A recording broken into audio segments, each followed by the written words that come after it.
È un'indagine importante perché a mia memoria, da quando io sono a Trieste, è la prima volta che un giudice riconosce l'esistenza dell'aggravante del metodo mafioso. 9 arrestati per estorsione aggravata dal metodo mafioso tra il Veneto orientale e il Friuli Venezia Giulia. Uno di questi è il presidente dell'Ascom di Bibione, Giuseppe Morsanuto.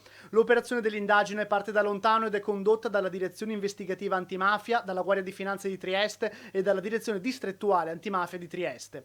Gli arrestati, di origine campana a parte Morsanuto e residenti in varie zone del nord-est, erano intenzionati a impedire il regolare svolgimento a Bibione, nel comune di San Michele al Tagliamento, della manifestazione estiva I Giovedì del Lido del Sole, che promuove l'artigianato e le aziende agricole locali.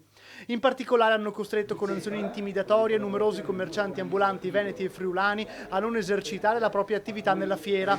Lo scopo era quello di prendere il controllo delle attività commerciali tramite persone di fiducia. Siamo in un ambiente, diciamo, di venditori ambulanti e quindi non siamo in un ambiente culturalmente importantissimo, però è importante il segnale che la Procura distrettuale dà, e cioè laddove ravvisiamo il metodo mafioso noi interveniamo. Qui l'abbiamo ravvisato in questo settore, vorrei dare un messaggio di fiducia a tutti coloro che possono ritenersi vittime di qualcosa del genere, anche in altri settori della regione Friuli Venezia Giulia, che noi ci siamo. Chi non si allineava veniva minacciato e costretto ad abbandonare l'attività, oppure picchiato in una vera e propria spedizione punitiva, come avvenuto in un caso. Quelli che noi consideriamo vittime non sono uscite spontaneamente allo scoperto e non hanno rivelato loro i fatti, ci siamo arrivati noi.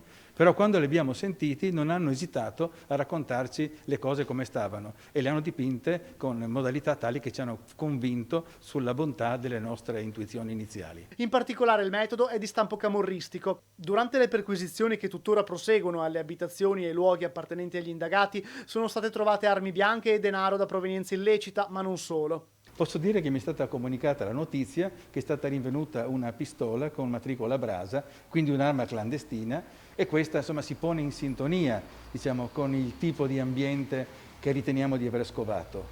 I responsabili di estorsioni e minacce agivano autonomamente nell'area di San Michele al Tagliamento, ma dai loro profili è evidente come ci siano dei collegamenti con note famiglie camorriste della Campania. Le indagini, lungi dall'essere concluse, intanto proseguono.